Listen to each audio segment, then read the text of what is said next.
నిజామాబాద్ నగరంలో వినాయక చవితి వేడుకలు చివరి అంకానికి చేరుకున్నాయి. నగరంలో వీధి వీధికి గణనాథుడు పూజలందుకుంటున్నాడు. రకరకాల ప్రతిమతో ఈసారి భక్తులు వినాయక మండపాలు ఏర్పాటు చేశారు. మట్టి విగ్రహాలతో పాటు పీఓపీ విగ్రహాలు, ఎత్తైన విగ్రహాలు ఏర్పాటు చేశారు నిర్వాహకులు.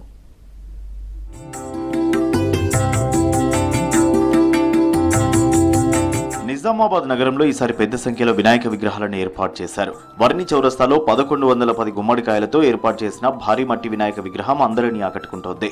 వినాయక నగరంలో బాలగణేశుడు ఈసారి నగరంలో హైలైట్ గా నిలిచాడు. ఛత్తీస్గఢ్ రాయ్పూర్ నుంచి తెచ్చిన ఈ 15 అడుగుల మట్టి బాలగణేశుడు ఆకర్షణీయంగా ఉంది. కిల్లా చౌరస్తాలో మమ్మాదేవి యూత్ ఏర్పాటు చేసిన అద్దాల గణపతి రాత్రి వేళలో లైట్ల కాంతికి మెరుస్తూ అలరిస్తున్నాడు. పోచమ్మగల్లిలో బోలా శంకరుని అవతారంలో ఉన్న భారీ వినాయక విగ్రహం ఖైరతాబాద్ తర్వాత రాష్ట్రంలో రెండవ అతిపెద్ద విగ్రహంగా పేరొందింది. 63 అడుగులు ఎత్తైన ఈ మట్టి వినాయకుడిని అక్కడే విసర్జన చేయడం ఆనవాయితీ. ఈ భారీ విగ్రహాన్ని చూసేందుకు జనం పెద్ద ఎత్తున వస్తున్నారు.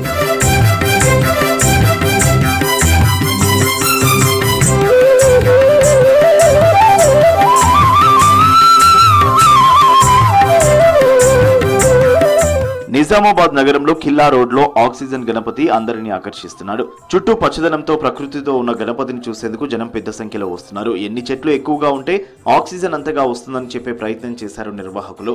కుమార్ గల్లీలో మురళీకృష్ణుని ఆకారంలో ఉన్న వినాయకుని చూసేందుకు జనం ఎగబడుతున్నారు. పిల్లన గోవిని వాయిస్తున్న గణపతి అందరినీ అలరిస్తున్నాడు. కిల్లా చౌరస్తాలో పూజకు ఉపయోగించే గణపతి బిల్లలతో చేసిన వినాయక విగ్రహం అందరినీ ఆకట్టుకుంటోంది.